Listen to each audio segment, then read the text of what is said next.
So இன்னைக்குள்ள மக்களுக்கு நிறைய பேருக்கு ஒரு டவுட் இருக்கும். என்னன்னா, பைபிள்ங்கிறது ஒரு பைபிள் தானா? இல்ல நிறைய பைபிள்ஸ் இருக்கா? அப்படிங்கிறது. ஸோ சோகமான விஷயம் என்னன்னா, நிறைய பைபிள் இருக்குது. ஓகே. ஒரு செட் ஆஃப் பைபிள் வந்து ஒரு அர்த்தம் தரும். இன்னொரு செட் ஆஃப் பைபிள் வந்து இன்னொரு அர்த்தம் தரும்.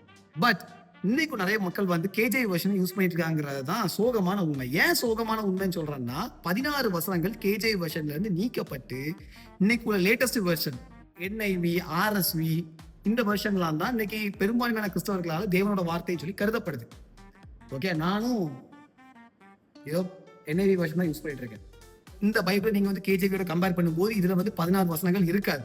அது எல்லாமே ஃபேப்ரிகேஷன் அப்படின்னு சொல்லி தேவனோட வார்த்தையாங்கிறத டவுட் இருக்குங்கிற ஒரு காரணத்தினால நீக்கப்பட்டு விட்டது. ஸோ யாராவது நீங்க இன்னும் கேஜேவி வெர்ஷன் யூஸ் பண்ணிட்டு இருக்கீங்கன்னா, I would highly suggest you to go for NIV version, RSV version, at least NKJV வெர்ஷனாக நீங்க போங்கிறது தான் என்னுடைய ஒரு பெஸ்ட் அட்வைஸா இருக்கும். ஏன்னா நீங்க வந்து அந்த 16 வசனங்கள்ல கண்டிப்பா கேஜேவியில வரும். நீங்க அதை வாசிக்கிறதுல நோ யூஸ். ஏன்னா அது கிடையாது இனிமே. ஓகே. ஸோ இது நம்ம வந்து ப்ரூஃப் வைக்கணும் இல்லையா? எக்ஸாம்பிள் நம்ம எடுத்துக்கிட்டோம்னா ரீமேரேஜ் ஆஃப் உமன், அப்புறம் Mark 16, John chapter 3. You see remarriage of உமன்ல மேத்யூ சாப்டர் 19 verse number 9 நம்ம பார்த்துக்கிட்டோம்னா கேஜேவி வெர்ஷன்ல எப்படி இருக்கும்னா, அந்த வசனத்தோட கடைசி பாகம் என்ன சொல்லணும்னா, விபச்சாரத்தின் அடிப்படையில டிவோர்ஸ் ஆக்கப்பட்ட பெண்களை வந்து யார் யாரெல்லாம் மனம் முடிக்கிறாங்களோ அவங்க எல்லாருமே விபச்சாரம் பண்ணதாக கருதப்படுவாங்க அந்த ஆண்கள்லாம். ஆனா என்ஐவி வெர்ஷன்ல அது வந்து அப்படியே தூக்கிட்டாங்க. ஓகேயா? அந்த வசனம் கிடையாது. அந்த வசனத்தோட கடைசி அந்த பாகம் கிடையாது. சோ இப்போ நம்ம John chapter 3 verse number 16 okay.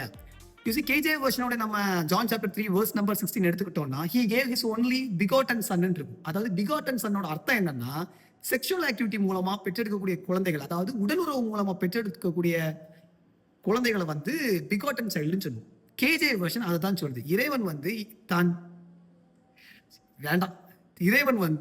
தான் ஈன்றெடுத்த குழந்தைய வந்து தந்திருக்காங்கிற மாதிரி இருக்கும். ஆனா என்ஐவி வெர்ஷன் போனீங்கன்னா டோட்டலா டிஃபரெண்டா இருக்கும். அவன் தன்னுடைய ஒரே ஒரு குமாரனை தந்தான் இருக்கும். அதாவது ஒன் அண்ட் ஒன்லி சன் அப்படின்னு மென்ஷன் ஆயிருக்கும். You see Mark chapter 16 KJ வெர்ஷன்ல எப்படி இருக்கும்னா 1 to 20 வருஷம் அப்படியே இருக்கும். ஓகே. ஆனா என்ஐவி வெர்ஷன்ல தான் ட்விஸ்டே. ஸோ அது என்ன சொல்லுதுன்னா, the earliest manuscripts, அதாவது ரொம்ப பழைய manuscriptsலாம் என்ன சொல்லுதுன்னா, mark chapter 16 verse number 9 to 20. Okay. இந்த வசனங்கள் வந்து இல்ல அந்த manuscriptsல எல்லாம் அப்படிங்கிற மாதிரி சொல்லுது. ஸோ இதுல இருந்து உங்களுக்கு ஒரு தெளிவான ஒரு வியூ கிடைச்சிருக்கும் நான் நம்புறேன். ஓகே. பைபிள்ங்கிறது ஒரு பைபிளா இல்லைன்னா நிறைய பைபிளா ஏப்பமெல்லாம் வருதுண்ணா. So yeah, I'll meet you next video. Until then, bye bye and Assalamu alaikum for all.